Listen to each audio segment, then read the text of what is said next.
Sa pag-usap namin ni Chamame about po sa pagbabalik ng mga bata, ang usapan namin dyan ay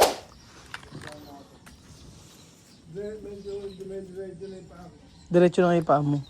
Dapat mag-ano ka, araw-araw ganyan. Tsaka yung boses mo iba na eh. Hindi na kagaya dati yung boses mo. Tsaka hindi na ako masyado hirap sa pagsasalita. Pero hindi, Dati nahirapan ka? Nahirapan pa ako. Medyo umaway na lumalakas na rin. Saan? Yung ganito ko. Lumalakas na. Lumalakas na. Pero yung lakad, Hindi kayo namin dati na yung hinihingal ka. ganyan magsalita. Yung para bang hinahabol ko yung salita ko. Ilan na ligamot mo? Yung isa, sa umaga, gabi, tatlo, apat. Bali kasama niya yung vitamins. Apat. Apat na. Apat na. Kainam. Sa Kailan balik mo sa doktor? Sa July 31. Ayun. Kailangan ka sa mukain, may. Sobrang buwan. Pero tama lang naman yung katawan mo sa ano. Ito mo yan. Okay mo ba? Pag ito siguro itong taon na ito. Nasa sayo nga kasi yan kung paano ko gagaling. Oo nga. Kailangan eh.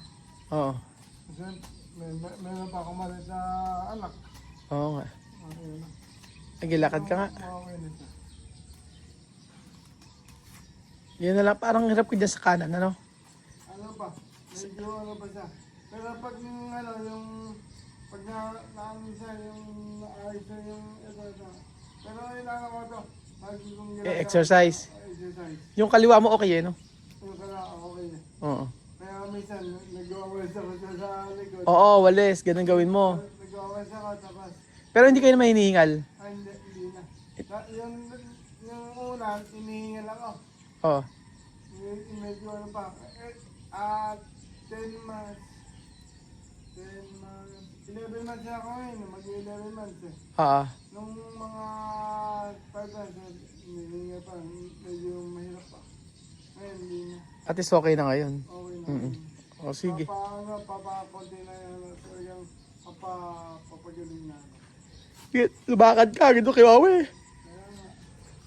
Ayun pa. Magandang araw po sa inyo lahat mga amigo. Nandito po tayo sa ating pinapagawang bahay at kanya-kanya pong trabaho dito. Ngayong araw, syempre, hindi mauubusan ng trabaho dito. Promise mga amigo. Ang daming trabaho. Pero ang ginagawa namin, unti-unti namin. Ganito yan. Halimbawa, Monday, sa Pilipina. Naging problema na pag may naka-check-in sunod-sunod. Pero priority, syempre yung sa resort. So Monday, Casa Pilipina. Tuesday, dito, sa Casa Guiana. Tapos sa Wednesday, pagka wala naman naka-check-in, kagaya ngayon, wala naman, ang with check-in pa sa Makalawa. O Friday, may naka-check-in. Tapos Sabado, meron. So ratsyada na naman noon. Tapos ginagawa namin sa hapon, si Ate Janet dati ang pasok niya umaga hanggang alas 9 lang. Ganun pa rin naman sa umaga, pero sa hapon, pabalik siya ng kahit anong oras niya. Tapos sabi ko matutulog siya dyan sa resort. Natutulog nga siya, kainam. Kasi pagka sa bahay, hindi naman nga siya masyadong komportable. Tapos, hindi ako sa model yun. Siya sa tamang isa.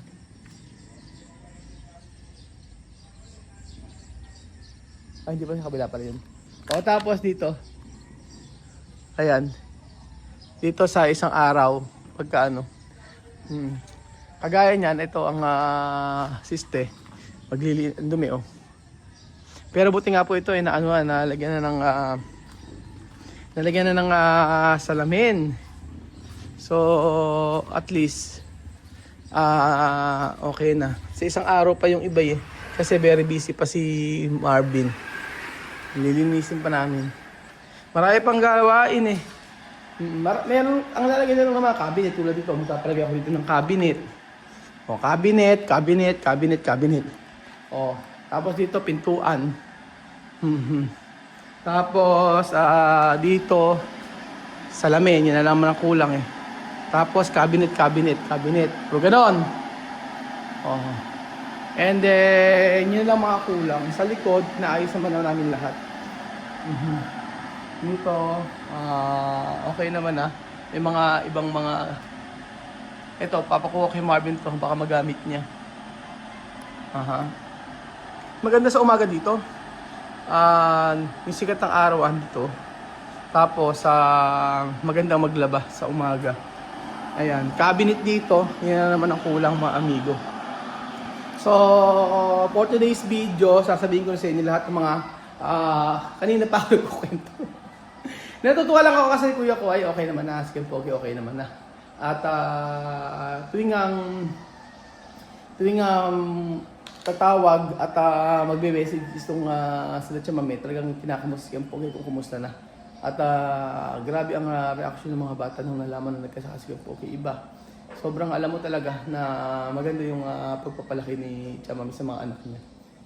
Meron siya, ay, may palaka. Ayun na mata. Ayun, may palaka. Pumasok. Parang siya nakapasok dito. Ayun. Mga bata. Madisiplina siya. Ibang magdisiplina si Sel sa mating gamoy niya. Dito, ayan. Ito ang kulang mga amigo. Yan. Ito, ikakabit natin yung PU stone. Yung sobra. Tapos, kasi sobra, sayang naman. Ang mahal kasi isa mga amigo. Almost sa 2,000 yata yung isa nito.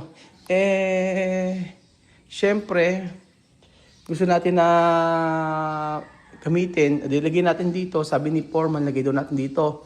Cabinet sa baba. Hindi na yung, meron na tayong kalan eh. Meron tayong kalan dito. Cabinet. Tapos, dito, may TV. Maglagay tayong TV rito mga amigo. Yun. Tapos pintuan na lang. Ito hindi pa na ikakabit. Salamin sa pintuan. Ganun po. Pintuan dito. So, yung pintuan dito si Marvin magkakabit yan. Papaayos ko. And then, dito, ayan, cabinet. Yun lang kulang. Dito naman po mga amigo. Ay naku, bakit sarado? Ito. Yan, mga lagayan ng sapatos. Gusto ko lagayan ng sapatos na lang ito mga amigo. Sa kabila ay yung mga iba-ibang mga natin, gamit natin sa bahay. Yung mga maleta, lagayan ng mga maleta. So yun lang naman. Tapos kulang dito, ang dumi ang alikabok. Kailangan maglinis dito. Maglinis na tayo sa loob. Tapos pagkayari, ganyan kasi may gumagawa pa Gumagawa pa kasi kaya nagkakaalikabok ng ganyan. Ayan, yan ang kulang. Mga dekorasyon. Isang araw pumunta kami sa Mandawi, bibili kami doon. Doon kami nakakita talaga. Sa Mandawi lang talaga nakita ko napakamumura ng mga tinda. Kumpara sa mga, kasi nagpunta ako sa mall. Grabe naman talaga ang presyuhan. Yun. Ang presyuhan, 2,000 isang dekorasyon. 1,500 isang dekorasyon. Natatandaan ko, Kuya, pwede magkano yung sa may Mandawi nakita mo? Parang mga 300 lang no? Yung mga dekorasyon. 500 to 1,000. Yun. Mura-mura doon, di ba? Kumpara sa pinuntahan natin. So, ang kulang pa natin ay ito. Dito sa Salas. Kasi sabing kung bibili ako ng mga gamit dito, mga amigo, gusto ko yung, syempre, yung lifetime na. So, ito lang ang kulang namin. Pagkakatapusan, bibili kami. Ayan, mga dekorasyon. So, sabi sa Dapitan Arcade, mura daw. Hindi tayo sure. Pero doon may nabili. Ito. Railings hanggang ngayon wala pa. Ayan. Ito pa. Mahal sa IKEA. Mas maganda sa may nakita ko talaga sa lahat ng binilan ko, Mandawi po may pinakamura. Tsaka pinaka-quality. Yun naman po. Napaka-quality nito. Napakaganda ng quality. The best yung Mandawi foam. Ikakabit yan dito para hindi nakaluwit-lawit. Ayan. Ayan. Si Benji pala bumili ito. Hindi pala ako. Binabili lang. Ayan. Tapos, mga kulang. Ayan. Sasaraduhan natin yan. Yan na lang. Kay Marvin din yan. Tapos, ito pintuan. Tsaka salamin doon. Mabilis na naman kasi yan. Yung mga kulang na yan, mga amigo, yan yung mga hindi siya, yung mga kulang na yan, mga amigo, madali lang ikabit, madali lang gawin. Sa isang linggo, tapos na agad yan. Kaso nga po, maraming ginagawa si Marvin. And then, syempre, kurtina, pintuan kay Belgian, okay na. Nag-isip na ako, ano kaya lagyan kay Belgian dito? Lagyan niya naman lagyan niya siguro ng picture niya. Para mukha ni Belgium. Ayun, tapos yun lang yung mga kulang pa. Ayun, akit tayo sa taas para malaman niyo yung mga kulang dito sa ating bahay. Ayan, wala pa ditong palagyan natin ng sealant. May mga sealant, kulang pa. So, ang dumi dito medyo, kailangan maglinis sa taas. Ang daming, sobrang dumi.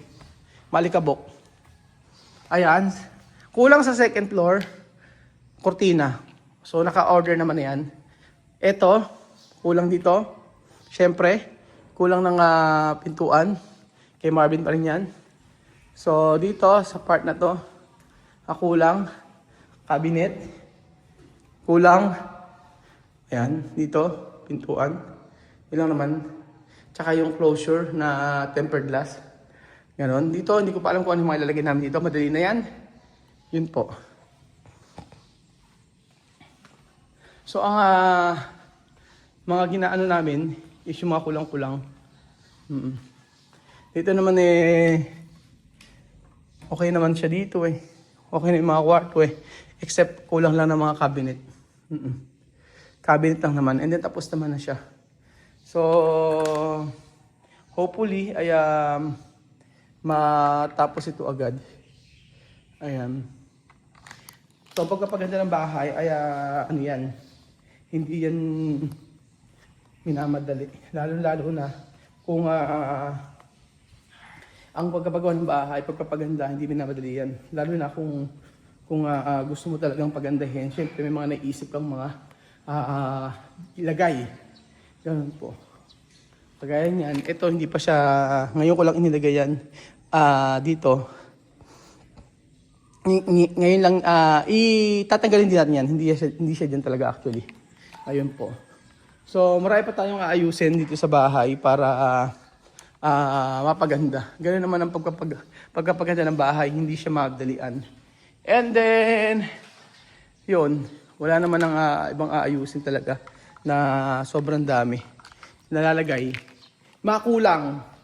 Ganun po mga amigo. And then, ang gusto ko talaga, dito sa bahay, yung malinis.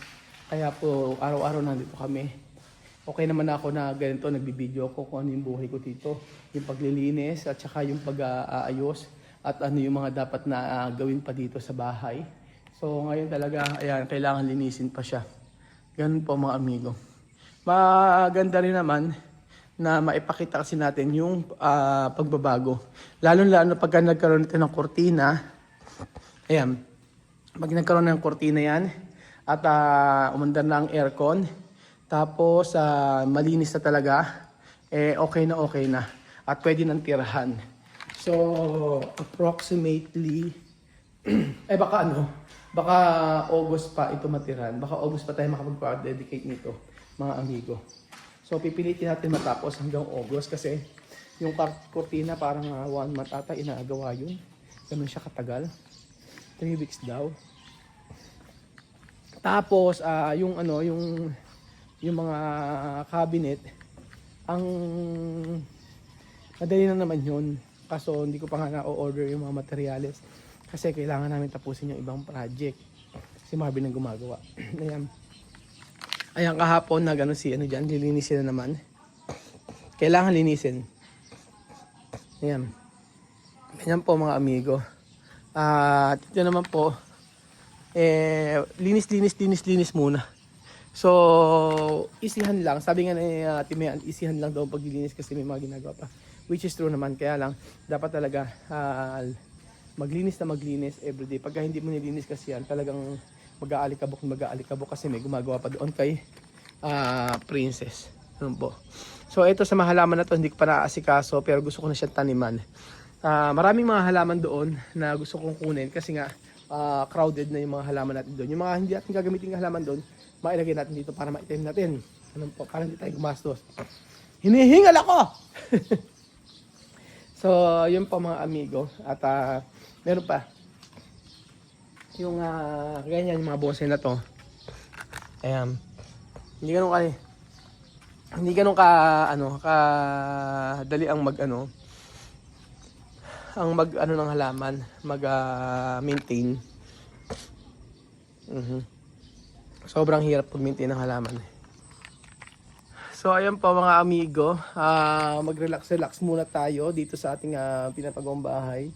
At hindi pa man siya natatapos, pero pagkatapos ito mga amigo, for sure na nandito lang tayo sa bahay at tayo ay magpapaganda, maghahalaman kasi yun naman ang gusto ko. At natupad yung pangarap ko mga amigo na dito mag-stay kasi lapit sa resort. Kasi doon po sa bahay namin, pupunta pa kami dito araw-araw. So dito kahit hanggang gabi, alas 8, alas 9 ng gabi, maghalaman ka dyan, walang problema. Kasi, tsaka tahimik. Yun ang gustong-gusto ko dito mga amigo. At and then mga amigo, sa mga nagtatanong sa akin, kung, kasi sa mga subscriber, ang dami po talaga. Pagka nakikita ko sa labas at tanong, asan si Chamame, kailan babalik, babalik pa ba yun? Yun ang tanong lagi. So, ang sagot po dyan, mga amigo, sa pag-usap namin ni Chamame, about po sa pagbabalik ng mga bata, ang usapan namin dyan ay nakadepende raw po ito sa akin. Kung pababalikin ko, di pabalikin ko. Kung hindi, di hindi. Ganon. Depende po sa akin. At ang sabi niya sa akin, mga amigo, ay anytime, after na nga matapos yung pag-aaral nila, yung klase, yung school nila doon, I think hindi pa tapos. At pag natapos po ay pwede na po silang pumunta rito kung gusto ko. So nakadepende po sa akin yung pagpunta nila dito sa Pilipinas. Kaya sabi ni Chama, pinaubayan niya na. Sabi ko nga usap kami ni Chamame, wala ba Chama, di ba ako Chamame pagka nagpunta yung mga anak mo rito, wala bang magiging problema? Sabi ko sa niya, wala na kasi natuto na yung mga yan. Kasi nung bumalik kami, na-experience ulit nila yung papaano yung buhay dito sa Equatorial Guinea.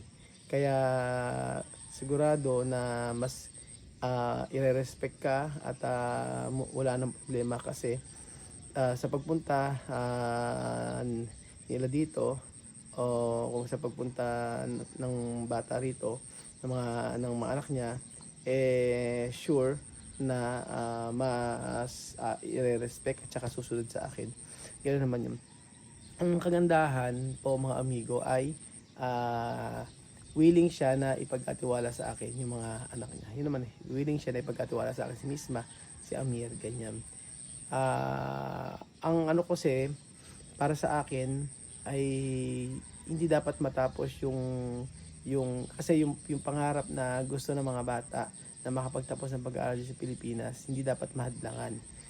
Ngunit, nagkaroon ng balakid before, pero naniniwala pa rin po kasi ako mga amigo na marami pang pagkakataon, may second chance at may pagkakataon na sila ay makapag-aral pa dito.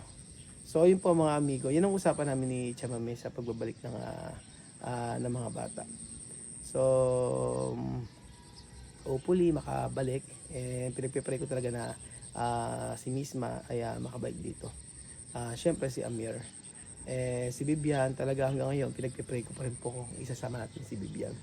Pero sabi ko ngayon responsibility kasi parang dalawa kaya ko ganyan sa ngayon. So thank you so much po mga amigo at happy tayo na kahit yung pagkakahiwa-hiwalay ay nandun pa rin yung friendship, especially kaya sa pamilya ni Chamame. Ayun po mga amigo. So sa iba na inilayo sa atin ni Lord, yon ang makakabuti sa bawat isa. So thank you so much po mga amigo. Bye bye. Very busy si Kuya Berjo. Yan. Ayun siya habang nagkakape.